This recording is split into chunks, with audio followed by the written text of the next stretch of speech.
Apologetics. How can I know? Session 11. Prophecies about biblical cities.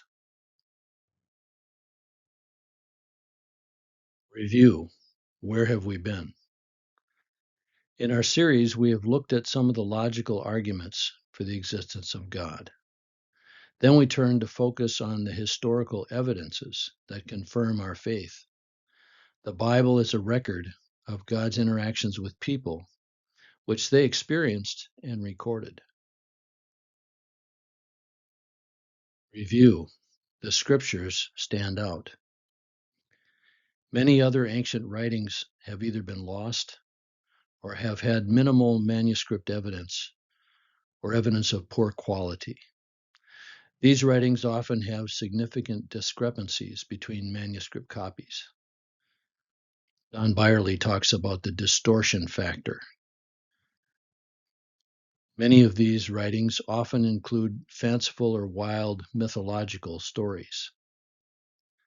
Many also contain scientific or historical errors. In comparison, the scriptures stand out as a credible, consistent, and accurate sources. There's nothing else like them. The uniqueness of biblical prophecy. Then we took a look at a totally different line of evidence, fulfilled Bible prophecy. This was something that God Himself highlighted. He said that no one can declare the future as He can. He said, I am God, and there is no other. I am God, and there is no one like me, declaring the end from the beginning and from ancient times, things which have not been done, saying, my purpose will be established, and I will accomplish all my good pleasure. It's Isaiah 46, 9 and 10. Examples of long-term prophecies. We looked at several examples of biblical prophecies that God has fulfilled in history, often over thousands of years. First, the seed of the woman would crush the head of the serpent from Genesis 3:15. Second, God's promise to bless Abram, to make him a great nation, to make his name great, and to make him a blessing to all nations. Genesis 12, 1 through 3. Third, God's promise to give the land of Canaan to Abram's seed. Genesis 12, 7. Fourth, God's warnings of expulsion from the land for disobedience and restoration following repentance and obedience in Leviticus 26 and Deuteronomy 27 to 30. And fifth, God's promise to bring the scepter to Judah and to preserve it for his descendant in Genesis 49:10. It came through David, but not through Solomon. Prophecies about biblical cities. These examples are just a few of many times God spoke of something that was destined to happen in the future. He spoke of the destiny of individuals, of kingdoms, of world events, of people groups, of wars, disasters, and restorations. Today we are going to examine the prophecies and fulfillment of 6 cities which God spoke against. 3 of these were great cities of renown and power from Old Testament times, and 3 of them were cities that Jesus himself spoke of during his time here.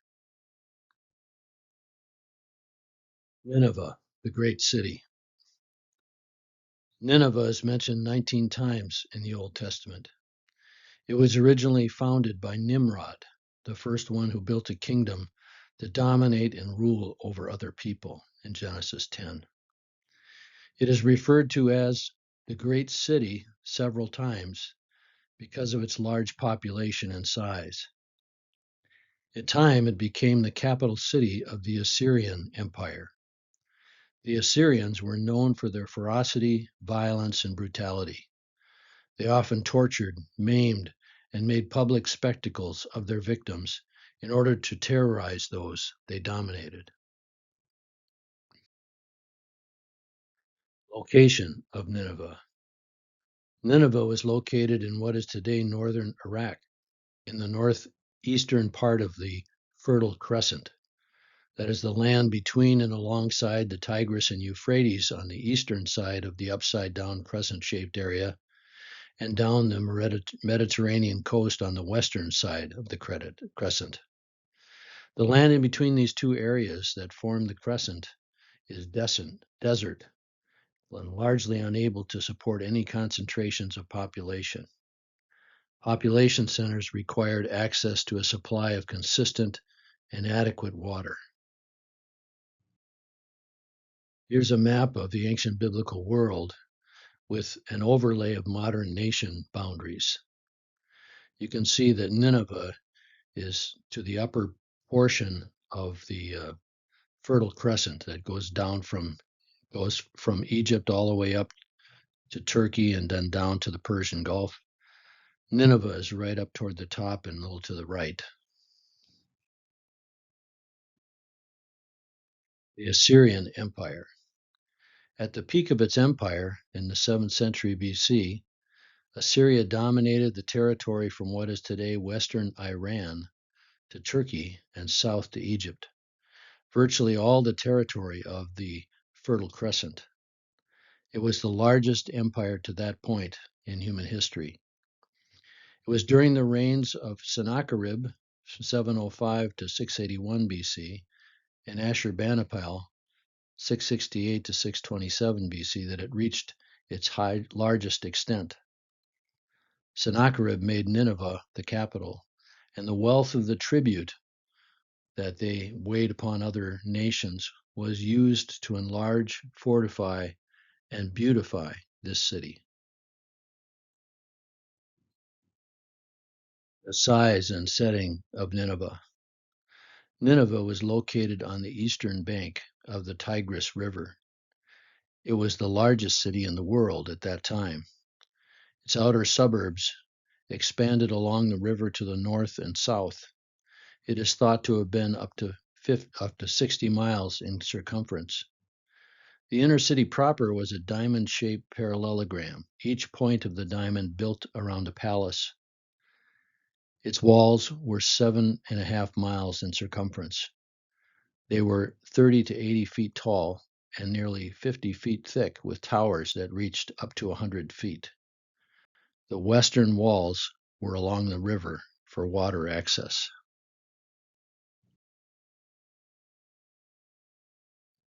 This is an artist's rendition of what ancient Nineveh would have looked like.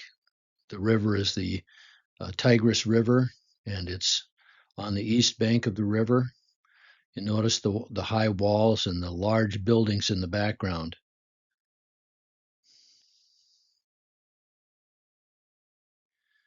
Ruins of Nineveh. Nineveh is located just right outside of Mosul in Iraq. These pictures were taken in 2017. You notice on the walls in these pictures there are towers. Those represent the towers of the city, and you can see that it's very big.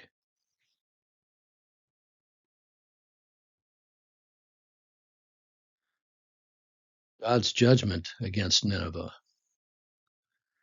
The Assyrians took the northern kingdom of Israel captive and exiled the population beyond the Euphrates.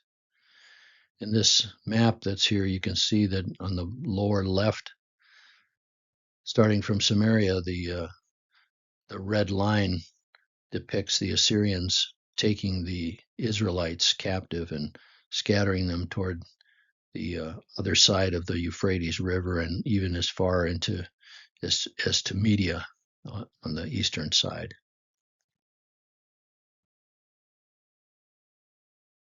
Specific prophecies against Nineveh.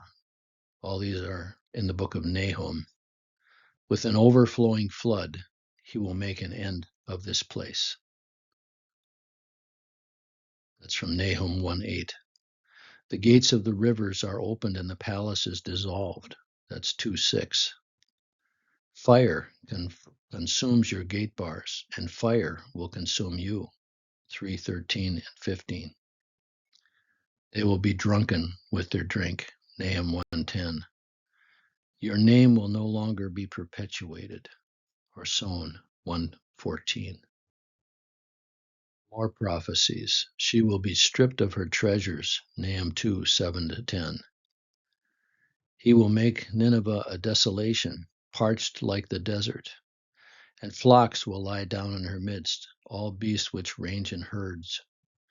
Both the pelican and hedgehog will lodge in the tops of her pillars. Zephaniah 2:13-14.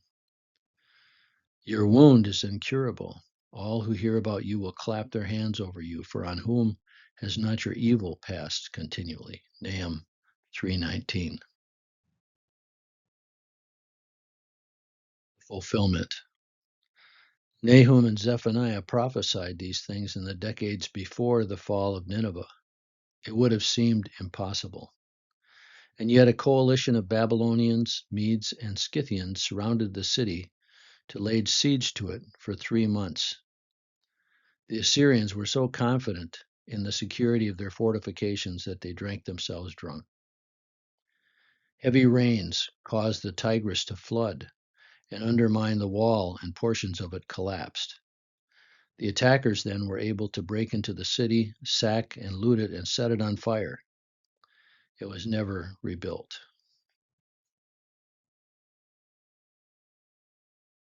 Rediscovery and further destruction. Over the centuries, the site of Nineveh filled in, and its location was virtually unknown until the 1840s.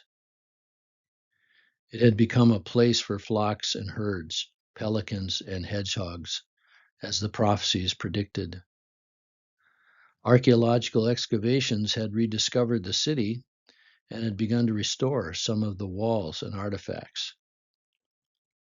But between 2014 and 2017, ISIS controlled the site, looted and destroyed many of the artifacts and the reconstructed walls. They actually blew up some of the walls and destroyed some of the statuary and art pieces of art with sledgehammers.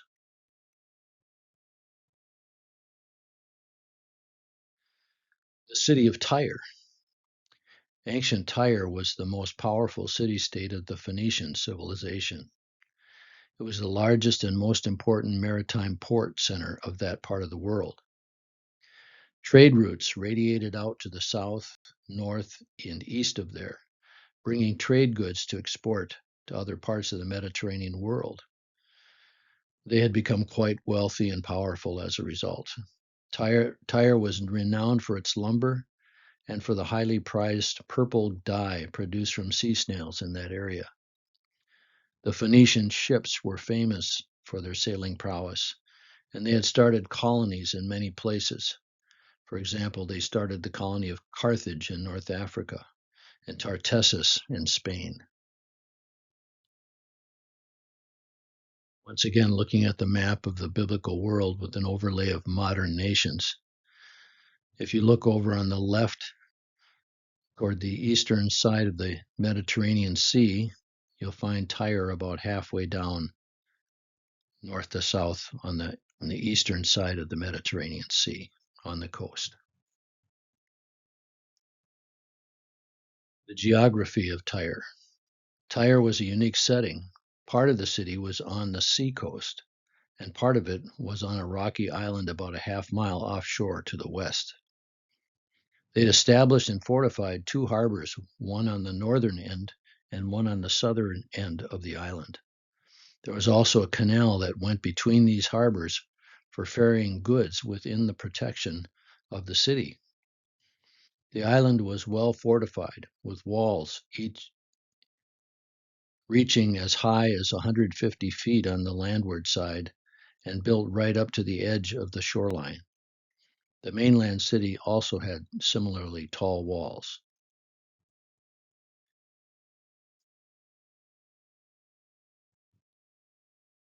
This is a map of Tyre. You'll notice on the right-hand side, you have the land and Old Tyre. So Old Tyre is the part of the city that was built on the mainland.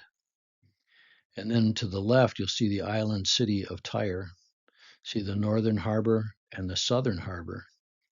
And you can't see it in this map, but there's another portion of the island that later sank that's not represented here. So this is not accurate for the biblical time, but you'll see it in another map coming up.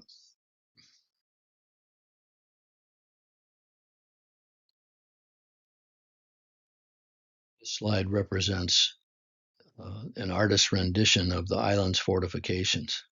You can see the land, the seacoast on the upper part of the slide. So the left-hand harbor would be to the northern end, and the southern harbor would be on the right-hand side. Notice the fortifications that they are built up right to the shore, edge of the shore, so there's no place for attackers to gather or to assemble any kind of ram system or anything. The walls are right there, and they are very high. Betrayal by a former ally. At the time of David and Solomon, Tyre was one of Israel's allies. Because of its idolatry, pride, and because they actually turned against Israel at its demise, God determined to judge them. They rejoiced and profited from Israel's destruction, even selling Israelite survivors as slaves. Through Ezekiel, God said that he would bring many nations against Tyre. They will destroy her walls and towers and scrape all the debris into the sea.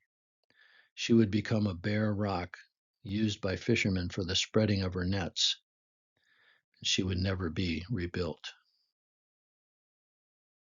Fulfillment over time. Tyre was attacked by Pharaoh Hophra by sea in 586 BC. And then Nebuchadnezzar laid siege to the city for 13 years before capturing the mainland city, which he destroyed. However, much of the wealth had been ferried out to the island stronghold, so he captured little plunder. Alexander the Great attacked Tyre in 332 AD, over 250 years later. He used the ruins of the destroyed mainland city to build a causeway out to the island, literally fulfilling Ezekiel's prophecy that the city would be scraped into the sea. He breached the walls, destroyed the city, and killed or enslaved most of the people. The prophecies were fulfilled. Modern Tyre is built around the old ruins and has never been restored to her glory. Fishermen do dry their nets on her bare rocks. This slide is an illustration that depicts the causeway that Alexander built to the island. Alexander's men took the ruins of the mainland city and threw them into the sea to make a causeway out to the island stronghold of Tyre. He succeeded in breaching the walls and capturing the city. Tyre today. While the city of Tyre exists today and is one of the largest cities in Lebanon, it's built among and around the old ruins. But the ancient city was never rebuilt, and modern Tyre is just a shadow of its former glory and influence. Both harbors have partially filled in with sediment. The southern harbor is totally unusable, while the northern harbor can accommodate small boats.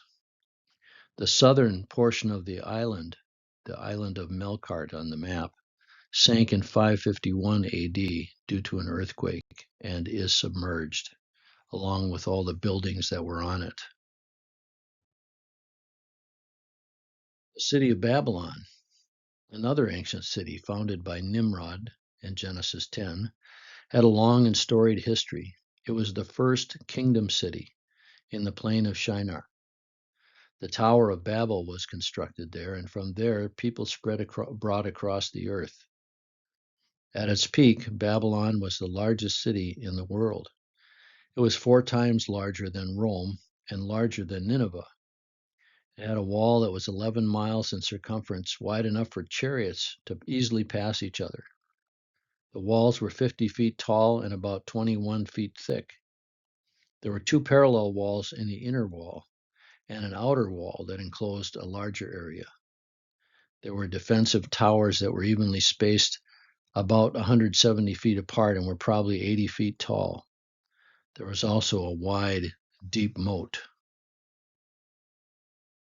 Here we have our map of the ancient biblical world with an overlay of modern nations. If you look on the map and you find Assyria, again toward the top, and you go down from there and a little to the right, you'll see Babylon, kind of where the Tigris and Euphrates move closer together.